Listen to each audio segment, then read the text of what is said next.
अगर आप लोगों को ऐसा लग रहा है कि जून ही स्टार्ट हुआ है, अभी तो पूरा साल बचा हुआ है, तो मेरी जान, पूरा साल नहीं बचा हुआ है, मुश्किल से आपके पास में सिर्फ 5 महीने। कैसे? आज इस वीडियो के अंदर मैं आप लोगों को सब कुछ बताना और सारे इंपॉर्टेंट रिसोर्सेस, हमें 9th के अंदर पढ़ाई स्टार्ट कैसे करनी है, हमारा स्टार्टिंग स्ट्रैटेजी क्या होनी चाहिए। पिछले 2 वीडियो मैंने बहुत डिटेल बनाया, आप लोगों को जाके देखना है, उसके बाद में इस वीडियो को देखना है। और इस वीडियो के अंदर आप लोगों को पूरे रिसोर्सेज विद लिंक सब चीजें बताने वाला हूं कि भाई ये चीज करनी है, ऐसे करनी है, ऐसे करनी है। और सबसे इंपॉर्टेंट चीज कि इस वीडियो के अंदर आपको क्लास 9th का इस साल का सबसे पहला 7 डेज चैलेंज मैं आप लोगों को देने वाला हूं। 7 दिन तक आप लोगों को एक ऐसा चैलेंज दूंगा जो आपको रिलीजियसली फॉलो करना है। अगर आप वो कर लेते हो तो मैं नहीं बोल रहा आप टॉपर बन जाओगे, बट ये जरूर होगा कि आपको मोमेंटम बिल्ड हो जाएगा पढ़ने का। और इसके लिए आपको कोई बहुत ज्यादा दिन रात मेहनत नहीं करनी है। जितनी चीजें मैं बोलूंगा 7 दिनों के लिए वो आपको करनी है बस। और इतना तगड़ा 7 दिन चैलेंज होने वाला है ये।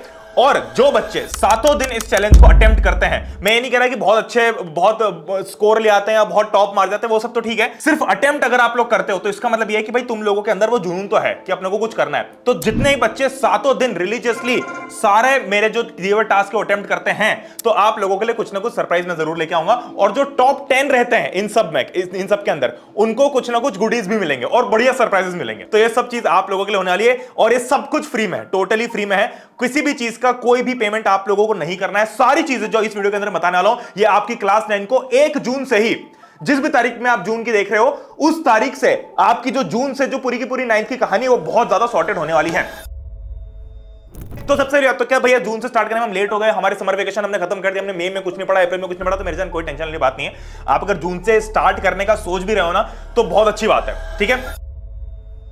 बहुत सबसे बड़ा क्वेश्चन यही होता है सारे बच्चों का कि भैया कितने घंटे पढ़ना है, how many hours to study. तो उसका सबसे सिंपल जवाब है कि मेरी जान, तुम चाहे 1 घंटा पढ़ो, 2 घंटा पढ़ो, 5 घंटा पढ़ो। मैं सिर्फ इतना आप लोगों से कहना चाहता हूं कि बी कंसिस्टेंट। आप लोग अगर अपनी कक्षा 9वीं में जून से पढ़ना स्टार्ट करते हो और मात्र 1 घंटा दिन का पढ़ते हो, देखो बेवकूफी क्या होती है कि हमने भाई 7 दिन का एक हफ्ता होता है, हमने क्या किया, एक हफ्ते में से किसी एक दिन 10 घंटे पढ़ाई कर ली और बचे हुए दिन पढ़ाई नहीं की। हमने सोचा कि चलो ठीक है, एक दिन 10 घंटे पढ़ाई कर ली, पूरा संडे बैठ के पढ़ाई की, सुबह से लेकर शाम तक पढ़ रहे हैं और बाकी पूरा वीक ऐश कर रहे हैं। तो यह करना सबसे बड़ी मूर्खता है। इसका रीजन यह है कि आपने वो एक दिन पढ़ के ना तो आपका कुछ रिवीजन हो, ना आप कुछ उखाड़ सकते हो, उससे कुछ याद नहीं रहेगा। इस बात की मैं अभी गारंटी दे देता हूं। मैंने तुम्हारे जैसे लाखों बच्चों को पिछले 2 साल में देखा है, तो मैं सारी चीजें समझता हूं। तो प्लीज ये चीज मत करना। इंस्टेड आप अगर 7 के 7 दिन 1-1 घंटा भी पढ़ते हो तो आपकी ओवरऑल स्टडी तो भैया 7 घंटे हुई, बट ये इस 10 घंटे से कहीं ज्यादा सफिशिएंट है और कहीं ज्यादा बेनिफिशियल है। तो सबसे पहली चीज तो यह है कि चाहे आप आधे घंटे से स्टार्ट करो, क्योंकि क्या होता है कि 8 तक हमको रेगुलर स्टडी करना, ऐसा कुछ नहीं पता होता था कि एग्जाम के पहले पढ़ लेंगे या थोड़ी बहुत टेस्ट के पहले पढ़ लेंगे। 9th में पहली बार ऐसा आता है कि भाई रेगुलर पढ़ाई भी कुछ होती है कि हमको रोज रोज रोज रोज रोज रोज रोज कुछ पढ़ना है। तो इस रेगुलर पढ़ाई को हमें, ये जो बता रहा हूं ना, सेल्फ स्टडी का टाइम, ऐसा नहीं कि भाई कोचिंग के टाइम को इंक्लूड कर दिया और बोल रहे हो कि भैया स्कूल तो हम 6 घंटे आ रहे तो 6 घंटे, वो कुछ नहीं है। सेल्फ स्टडी की बात कर रहा हूं। आप लोग चाहे आधे घंटे से स्टार्ट करो, बट ये आदत अपने अंदर बिठाओ कि आपको कंसिस्टेंट रहना है। That is the key. और ये 9th में अगर आप स्टार्ट करते हो तो फिर आपको आने वाली सारी एग्जाम्स में हेल्प करता है। मैं नहीं बोल रहा दिन के 4 घंटे पढ़ो, 5 घंटे पढ़ो, बिल्कुल जरूरत नहीं है। अगर आप किसी अभी से कॉम्पिटिटिव एग्जाम की तैयारी नहीं कर रहे हो, नॉर्मल आपको 9-10 की तैयारी भी करना है ना, तो 5 घंटे पढ़ना मूर्खता है रोज, स्टार्टिंग फ्रॉम डे 1। क्योंकि आप अपनी पूरी लाइफ सैक्रिफाइस कर रहे हो उसके चक्कर में। आपको अपनी पूरी लाइफ एंजॉय भी करनी है, सारी चीजें करनी है, सारे स्कूल के अंदर भी सब कुछ काम करना है, बट कंसिस्टेंटली पढ़ाई को जो है ना उसको रोज लेके चलना है, भले आपका टाइम कम। सबसे इंपॉर्टेंट चीज है कि भैया आपकी जो एग्जाम्स है उसमें सिर्फ 5 महीने बचे। और भैया कैसे, अभी तो जून ही है, तो जून जुलाई सारे महीने तो बचे हुए हैं। हमारी एग्जाम देखो, जनरली आपके एग्जाम जनवरी फरवरी में होते हैं, तो मैं जनवरी को तो काउंट करूंगा नहीं। अब तुम बोलोगे भैया यहां से लेके यहां तक तो कितने महीने, 1 2 3 4 5 6 7 महीने, तो आप 5 महीने क्यों बोल रहे हो? मेरी जान, ये दोनों महीने तुम्हारे त्योहार में निकल जाएंगे, ठीक है। मैं ओवरऑल सारे महीनों के अंदर जितनी भी आपकी छुट्टियां हैं, जो आपके पूरे ऐसा टाइम है जहां पर आप बिल्कुल पढ़ोगे नहीं और ना आपको पढ़ना चाहिए। मैं बिल्कुल नहीं बोलूंगा कि भाई दिवाली के टाइम पर पढ़ाई करो, साल भर पढ़। मैं वो लोग जो होते हैं ना कि भैया दिवाली के 5 दिन में पढ़ रहे, भाई ठीक है ना, बाकी टाइम पढ़ लो, बाकी टाइम मेहनत नहीं करनी। रोज 1 घंटा पढ़ने में तो आलस आ रहा है और बस दिवाली वाले दिन ही बैठ के पढ़ूंगा, ये तो कुछ नहीं करना। हमको सारे त्योहार मनाने हैं, बिल्कुल पूरी अच्छी तरीके से मनाने, क्योंकि यही आपके लाइफ का टाइम है जब आप सारी चीजों को बहुत अच्छे से एंजॉय कर सकते हो। और वो आपका प्रणय भैया आपसे कभी नहीं छीनेगा, ठीक है। ये आपके पिछले सीनियर्स भी जानते हैं कि भाई मैं तुम लोगों से अपनी लाइफ का एंजॉयमेंट बिल्कुल नहीं छीनता, उल्टा और आइडियाज बताता हूं कि कैसे करना है, ठीक है। तो ये टाइम हम इंक्लूड नहीं करते हैं, ठीक है। अब कहीं ना कहीं सारी छुट्टियां मिला के बीच बीच में भैया किसी के यहाँ शादी हो गई, फिर किसी के यहाँ पे हमने यहाँ पर 5 दिन की छुट्टी, यहाँ पर 5-7 दिन की छुट्टी यहाँ पर हो गई, फिर इसके बाद में दिसंबर में गए तो तुम्हारे स्कूल से कहीं ट्रिप चली गई, एनुअल फंक्शन प्रोग्राम हो रहा है, स्पोर्ट्स कॉम्पिटिशन हो रही है, सब में पार्ट लेना है, सब में पेट भर के पार्ट लेना है। फिर बीच में दोस्त का बर्थडे है, ठीक है, फिर किसी को लेके चले गए हम कहीं घुमाने के लिए, सारी चीजें होंगी इस टाइम में। तो आपके इसमें इफेक्टिवली 5 महीने ही होते हैं पढ़ने के, जो आपके प्रॉपर पढ़ने का टाइम है। क्या भैया 5 महीने में हम इतना सब कुछ कर सकते हैं? देखो थोड़ा सा आप लोगों की रियलिटी चेक देता हूं आज। 5 महीने में आपके पास में, मैं सिर्फ मेजर सब्जेक्ट्स देख रहा हूं, ठीक है, ये सिर्फ मेजर सब्जेक्ट्स हैं, मैंने इंग्लिश हिंदी गिना ही नहीं है इसमें। ये होता है आपके करीब करीब 44 चैप्टर्स। 44 चैप्टर्स 5 महीने में, इसका मतलब करीब करीब 8 से 9 चैप्टर हर महीने कंप्लीट होना चाहिए। और भैया ये कैसे होगा? तो देखो क्या होता है ना कि हम बहुत ओवरवेल्म हो जाते हैं, हमको ना चाहिए कि बहुत सारे लोग बोलते हैं कि अरे 8 चैप्टर 1 महीने में करना है। अरे नहीं करना भाई, शुरू का 1 महीना स्लो स्टार्ट होती है। शुरू के 1 महीने में जब मैं भी पढ़ाता हूं ना सब लोगों को, तो मैं भी ये बोलता हूं कि 1 महीने में तुम्हारे 2-3 चैप्टर कराऊंगा, अगले महीने से स्पीड बढ़ाऊंगा, उसके अगले महीने से स्पीड बढ़ाऊंगा, उसके अगले महीने से स्पीड बढ़ाऊंगा। ये टेक्निक होती है। बच्चों को पहले दिन से लोड थोड़ी देना यार। तुम लोगों को अभी महीने में 9-10 चैप्टर करने की कोई, आराम से चलते रहो चीजों को। हर एक सब्जेक्ट का 2-2 चैप्टर पकड़ो, 6-7-8 चैप्टर कंप्लीट करने की कोशिश करो। कोई ऐसा नहीं कि बिल्कुल 10 चैप्टर करना है, 11 चैप्टर करना है। अगर आप लोग 8 तो खैर मैंने बोल ही दिया, बट ये मान के चलो कि 6 चैप्टर तक भी हम करते तो दैट्स गुड, क्योंकि आपकी स्पीड धीरे धीरे बढ़ेगी ना। पहली बार 9th में आए हो, टेक अ ब्रेक, सारी चीजें आराम से होंगी, बिल्कुल चिंता करने की जरूरत नहीं है, ठीक है। तो पहली बात तो ये होगी कि भाई हमारे पास में महीने है 5, तो हम लोगों को इस बेवकूफी में नहीं रहना है कि अरे भैया हम तो सब कुछ कर लेंगे आराम से और बहुत टाइम हमारे पास है। बिल्कुल टाइम नहीं तुम्हारे पास में, ठीक है। ये दिमाग के अंदर बिठा के रखना है कि हमारे पास में तो जनवरी तक का टाइम है, तो जनवरी तक का टाइम नहीं मेरी जान, ये जनवरी ऐसे फट करके ऐसे आ जाएगी, पता भी नहीं चलेगा। और इस टाइम पे जो मैं बोल रहा हूं ना कि जो 30 मिनट रोज पढ़ने वाला बच्चा होगा ना, जो 30 मिनट रोज कंसिस्टेंटली पढ़ रहा होगा, और हर हफ्ते अगर तुमने सिर्फ इसमें 10 मिनट भी ऐड किए तो एंड तक आते हैं तो तुम्हारी सेल्फ स्टडी का टाइम आराम से 2 से 3 घंटे हो जाएगा, और ये बच्चा जीत जाएगा। भले ही आप एवरेज हो, बिलो एवरेज हो, आप 8th में फेल हुए हो, कोई फर्क नहीं पड़ता, अगर आपके पास में कंसिस्टेंसी है, क्योंकि 9th एक ऐसी क्लास है जहां पर हार्डवर्क बीट्स टैलेंट। बड़ी सिंपल सी बात है। सबसे इंपॉर्टेंट चीज कि भैया हम जब भी कोई चैप्टर पढ़ते हैं, कोई भी चीज करते हैं, जो हमारे पास में 44 चैप्टर्स हैं, इनको अगर पढ़ना है तो गोल ओरिएंटेड पढ़ाई करनी है। इसके पहले तक हम क्या करते थे भैया, बेवकूफों से सब पढ़ रहे होते थे।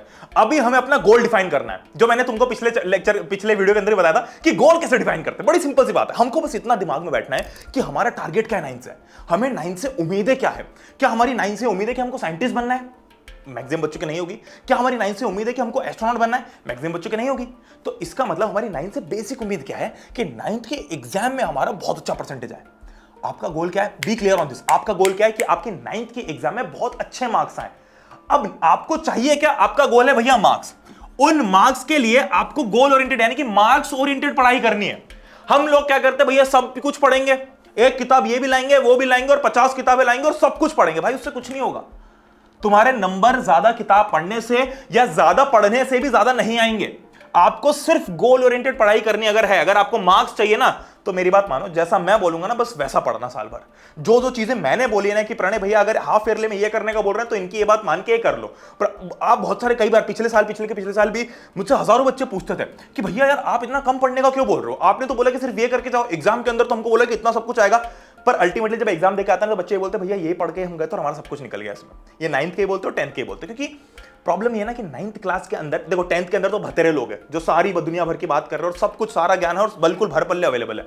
और मैं भी 10th के अंदर बहुत अच्छी तरीके से आप लोगों को जितना बेस्ट हो सकता है उतना बेस्ट कंटेंट देता हूं। बट 9th एक ऐसी क्लास है ना जिसको कोई टैप ही नहीं करता है, जिसको कोई टच नहीं करता है, क्योंकि 9th क्लास ऐसी क्या, ठीक है कम बच्चे आते हैं यूट्यूब पे देखने, 10th में तो बहुत सारे आते हैं, तो कम बच्चों के लिए कहां इतनी मेहनत करो। पर मेरा हमेशा से भाई देखो, मैं बार बार बोलता हूं मेरा सॉफ्ट कॉर्नर 9th क्लास के लिए तो है, तो ये चीज तो मैं करूंगा। और इस वीडियो के अंदर भी जो मैं करने वाला हूं, जो 7 डेज चैलेंज बताने वाला हूं, वो बहुत रेवोल्यूशनरी, आपको मजा आएगा वो सुन के, ठीक है। अब मार्क्स ओरिएंटेड पढ़ाई कैसे होती है, जो मैंने पिछले वीडियो के अंदर ही बताया, एक बार फिर से बताता हूं। आपने अगर किसी भी चैप्टर के ये चीजें कर ली हैं तो आपकी मार्क ओरिएंटेड पढ़ाई हो गई है। इसके बाहर कुछ नहीं करना है। आप लोगों को अच्छे मार्क्स लाने के लिए ना इंक्रीजिंग ऑर्डर में करना है कि भाई इतना कर लिया तो एक लेवल ऊपर, फिर इसके ऊपर ये, फिर इसके ऊपर ये, फिर इसके ऊपर ये, फिर इसके ऊपर ये। इतना अगर यहां तक आपने कर लिया भाई तो ये चैप्टर आपका सॉर्टेड है। फिर सैंपल पेपर तो कॉमन है सबके लिए, बट इतना अगर आपने 4-5 चीजें कर ली, देखो एनसीईआरटी के सारे क्वेश्चंस कर लेना है, जैसे मैथ्स के अंदर तो एनसीईआरटी के सॉल्व एग्जांपल और बैक एक्सरसाइज करना है। फिर अगर मैं साइंस की बात करूं तो इसके अंदर वही इन टेक्स्ट और बैक क्वेश्चंस करना है, एनसीईआरटी को रीड कर लेना और बस कुछ क्वेश्चंस कर लेना पिछले साल के, जो इंपॉर्टेंट क्वेश्चंस मैं दूंगा आप लोगों को किताबों में मिल जाएंगे। इसके अलावा कुछ नहीं चाहिए आपको, कोई हजारों क्वेश्चंस, हजारों चीजें याद नहीं करनी है। कुछ चंद क्वेश्चंस हर साल रिपीट होते हैं 9th में। अब एक बहुत इंपॉर्टेंट चीज है कि मेरे जान टाइम टेबल एक बहुत बड़ा मिथ है, सबसे बड़ा मिथ है। हम क्या करेंगे, 9th में आया ना भैया, नए नए 9th में आए और जून से स्टार्ट करना है तो चलो 1 जून को ये करेंगे, 2 जून को ये करेंगे, 3 जून को ये करेंगे, 4 जून को ये करेंगे। अरे नहीं नहीं नहीं, रोज का टाइम टेबल भी बनाएंगे हम। तो हम एक काम करते हैं, सुबह 6 बजे उठेंगे, 7 बजे तक फ्रेश होकर नहाएंगे, 8 बजे स्कूल जाएंगे, 2 बजे घर आएंगे, 3 से 4 हम होमवर्क करेंगे, 4 से 5 हम खाना खाएंगे, 5 से 7 हम कोचिंग जाएंगे, 7 से 8 हम प्ले करेंगे। अगर तुम अभी भी, ये 8th क्लास तक के बच्चों के लिए टाइम टेबल होता है, अगर तुम अभी भी टाइम टेबल बना रहे हो तो तुम मूर्ख हो। हम कोई मूर्खता नहीं करनी है। जो चीज मैं आप लोगों को अभी बताने वाला हूं वो चीज बच्चों को 11th 12th में रियलाइज होती है, और अगर आप लोगों को अभी रियलाइज होगी तो you should be very thankful कि आपको कहीं से भी वीडियो मिल गया। मैं नहीं बोल रहा मुझसे, मेरे लिए थैंकफुल हो क्योंकि मैंने भी किसी से सीखा ही होगा ऊपर, बट आप लोगों को बस ये चीज बता रहा हूं कि आपको वीडियो मिल गया और आपने ये चीज सीख ली तो बहुत अच्छी चीज सीखी। इस चीज का नाम है भैया रेट्रोस्पेक्टिव टाइम टेबल। अब बड़ा सिंपल सा साइंस इसका बताता हूं। आज तक जो हम टाइम टेबल बनाते थे उसमें लेफ्ट कॉलम में हमारी डेट होती थी और राइट कॉलम में हमारा इवेंट होता था कि हम उस दिन क्या करने वाले हैं। हमें ऐसा करना है, सबसे बेसिक चेंज करना है कि लेफ्ट साइड में इवेंट लिखना है और राइट साइड में डेट लिखनी है। भैया इससे क्या फर्क पड़ेगा? इससे फर्क पड़ेगा कि यहां पर आपका जो इवेंट है that is a function of time, यानी कि आपका टाइम जो है, आप टाइम को ज्यादा प्रायोरिटी देते हो और उस टाइम के अंदर अंदर इस इवेंट को क्रश करने की कोशिश करते हो। हमको वो नहीं करना है। हमको अपना एक इवेंट फिक्स करना है कि भैया मुझे chapter 1 let's say for example motion करना है। तो अभी जो मोशन चैप्टर है ये मुझे कैसे भी करके 3 जून से पहले पहले करना है। ये अगर मैंने बना लिया, ये 4 जून है, 10 जून से पहले पहले करना है। अब जब मैं ऐसा बना लेता हूं ना तो मैं ट्राई करूंगा कि 1 को ही हो जाए, ट्राई करूंगा कि 2 को ही हो जाए, या गिरी पड़ी हालत में 3 को हो जाए। मुझे एक मैक्सिमम मिलता है इसमें दिमाग में। अगर मैं ऐसा कर देता हूं ना कि 3 जून को मुझे मोशन करना है तो मैं पता है 3 जून तक हिलता डुलता रहूंगा और गेम खेलता रहूंगा और कुछ भी नहीं करूंगा। तो हमारे लिए हमेशा time should be function of your event. हमारा event should not be a function of time. Time priority नहीं है, इवेंट होना प्रायोरिटी है ना। अब बोलोगे कि भैया ऐसे तो महीना भर लग जाए, तो लगाओ ना महीना भर शुरू के टाइम में, कौन मना कर रहा है तुमको? ठीक है, हमें ना सारी चीजों को सबसे पहले एग्जाम से स्टार्ट करना है। मतलब आपकी जितनी भी एग्जाम जो सामने आती हुई दिख रही है, जैसे फॉर एग्जांपल भैया यूनिट टेस्ट आ रही है, तो उसके हिसाब से अपनी पहली पढ़ाई का वो बनाओ कि शुरू में कौन कौन से चैप्टर्स करना है। और अगर कोई एग्जाम नहीं है तो आप लोगों के लिए जो 7 डेज चैलेंज मैं अब अनाउंस करने वाला हूं वो ये रहा। ठीक है, 7 डेज चैलेंज ये है कि आप लोगों को, आप जून में कभी भी इस वीडियो को देख रहे हो सकता है 1 को देख रहे हो, 2 3 4 5 6 7, जब भी आप जून में देख रहे हो, आप लोगों के लिए 7 दिन का नॉन स्टॉप एक चैलेंज है जो आप लोगों को बिल्कुल अटेम्प्ट करना है। इसमें आपके दिन के कितना टाइम जाएगा? मुश्किल से 1 घंटा जाएगा एक दिन का अटेम्प्ट करने में। उसके पहले पढ़ने में तो ऑब्वियसली टाइम जाएगा, बट अगर आप इतना टाइम यूटिलाइज कर लेते हो, इनमें सिर्फ वही चीज आएंगी जो मैं आप लोगों को बताऊंगा, कहां से आएंगी, कैसे आएंगी, वो सब कुछ मैं आपको बताऊंगा। बट आप लोगों को 7 दिन तक रिलीजियसली ये चीज फॉलो करनी है। कैसे मिलेगा भैया 7 डेज चैलेंज के अंदर हम पार्ट कैसे लेंगे? तो बड़ी सिंपल सी बात है, आपके उसमें पढ़ लिखे ऐप नहीं है तो उसको डाउनलोड कर लो। मैं लिंक भी डाल दूंगा नीचे कि कहां से मिलेगा। आप लोगों को इस टाइप का कुछ मिलेगा, 9th क्लास का 7 डेज चैलेंज। इस पर क्लिक करना है, बिल्कुल फ्री है, कोई आपको कहीं से भी कोई पेमेंट देने की जरूरत नहीं है, कुछ भी नहीं करना है। आप जाओगे, आप उसके अंदर बस उस पे अंदर ज्वाइन पे क्लिक करोगे तो आप लोगों को कुछ ऐसी स्क्रीन दिख जाएगी जहां पर आपको पूरा 7 दिन का टाइम टेबल मिल जाएगा। Day 1, day 2, day 3, day 4, day 5, day 6, day 7 ऐसे करके। सबसे पहले आपको सिलेबस मिल जाएगा कि कौन से दिन में आपसे क्या क्या चीजें पूछने वाले और क्या क्या टास्क है आपके 7 दिन के लिए। ठीक है, अब जब आप डे 1 पे जाओगे, अब आप लोगों को बस इस चीज का ध्यान रखना है कि जब तक आप डे 1 नहीं करते हो तब तक आपका डे 2 अनलॉक नहीं होगा। ठीक है, अब हमने ऐसा इसलिए किया क्योंकि बहुत सारे बच्चे हो सकते हैं कि 3 तारीख को देख रहे हो, 4 तारीख को स्टार्ट कर रहे हो, 5 को स्टार्ट कर रहे हो। तो ऐसा नहीं होना चाहिए ना कि सिर्फ जिसने पहले दिन देखा वही कर पाए, बाद में भी जो देख रहा है वो कर सकता है। बट आपको बस ये मेक श्योर करना है कि अगर आपने एक दिन से स्टार्ट करना चालू कर दिया, आप लोगों ने सोचा कि नहीं भाई आज मैं स्टार्ट कर रहा हूं, अगर मान लो वेंसडे को आपने सोचा कि वेंसडे को मैं स्टार्ट करूंगा, तो वेंसडे से अगले वेंसडे तक आपको रिलीजियसली चीज को फॉलो करना है। अगर थर्सडे से सोचा तो थर्सडे करना है। ये आप लोगों को मेक श्योर करना है। This is all your responsibility. आप लोगों को ऐसे सारे मिल जाएंगे। अब इसके अंदर क्या होगा, हर दिन आप लोगों को 2 टास्क मिलेंगे, एक एमसीक्यू क्विज होगी और एक रिटन टेस्ट होगी। टेस्ट भैया टेस्ट नहीं, इतना कुछ नहीं होगा, 5-10 क्वेश्चंस होंगे। आप लोगों ना, मुझे यहां पर कोई यूनिट टेस्ट लेके तुम लोगों को जलील नहीं करना कि तुम्हारा कुछ नंबर नहीं आ रहा, तुमको डराना है, देखो तुम्हारा कुछ नहीं हो रहा, ढंग से पढ़ाई करो। हाँ, ऐसा कुछ नहीं करना। मैं बस आपके अंदर वो जो कंसिस्टेंसी, जो मैं बोल रहा हूं ना कि कंसिस्टेंसी आनी चाहिए, सब लोग ज्ञान दे देते हैं पर कोई करवाता नहीं है। मैं आप लोगों का हाथ पकड़ के आपको कंसिस्टेंट बनाना चाहता हूं, at least for the next 7 days. मैं ये मेक श्योर करना चाहता हूं कि अगले 7 दिन के लिए यार मेरा जो भाई, मेरी जो छोटी बहन इस वीडियो को देख रही है, उसको वो 7 दिन के लिए किक मिले कि यार ये चीज करनी, तो जिससे उसकी कंसिस्टेंसी बने, जिससे आपको लगता नहीं कुछ रिवॉर्ड मिलता तो कुछ अच्छा लगता। तो यहां पर जब आप ये ग्रीन कलर का टिक मार्क देखोगे सब जगह पे, तो आपको अल्टीमेटली अंदर से आएगा कि यार मैंने कुछ चीज की, आपको एक सेंस ऑफ अचीवमेंट आएगा, विच इज वेरी इंपॉर्टेंट। तो 7 दिन के लिए हमको रिलीजियसली इसको फॉलो करना है। इसके अंदर आप लोगों को जो सिलेबस है, इसके अंदर सिलेबस की पीडीएफ के अंदर आपको सब कुछ मिल जाएगा कि भैया कौन सी चीज कहां से आएगी, क्या मिलेगी, सब कुछ आप लोगों को इसके अंदर देखने को मिल जाएगा। ठीक है, अब 7 दिन तक नॉन स्टॉप इस चीज को करना है। अब इसके अंदर होगा क्या, इसके अंदर क्या होगा, तो सबसे पहले तो एक एमसीक्यू टेस्ट है, जो एमसीक्यू आप लोगों का रोज रहेगा। वो एमसीक्यू में जो चैप्टर में बताऊंगा उस चैप्टर के आपको कुछ कुछ इंपॉर्टेंट क्वेश्चंस रहेंगे। ये शायद कुछ 10 से 15 क्वेश्चंस होंगे, वो आप लोगों को डिटेल में ज्यादा वहीं पे मिल जाएंगी। अब ये जो एमसीक्यू है ना, इसकी एक टाइम लिमिट होगी। जब भी आप इसको लॉगिन कर, जब भी आप इसको स्टार्ट करोगे तो आपकी एक टाइम लिमिट रहेगी डिपेंडिंग ऑन द टेस्ट। जैसे मैथ्स है तो थोड़ी लंबी होगी टाइम लिमिट, सोशल साइंस में थोड़ी कम होगी, साइंस में थोड़ी सी बीच की होगी, इस टाइप की टाइम लिमिट होगी। जब भी आप अटेम्प्ट करो, ये आप लोगों को रोज 5 बजे लाइव हो जाएगी, डेली 5 PM आप लोगों को ये देखने को मिल जाएगी एमसीक्यू क्विज।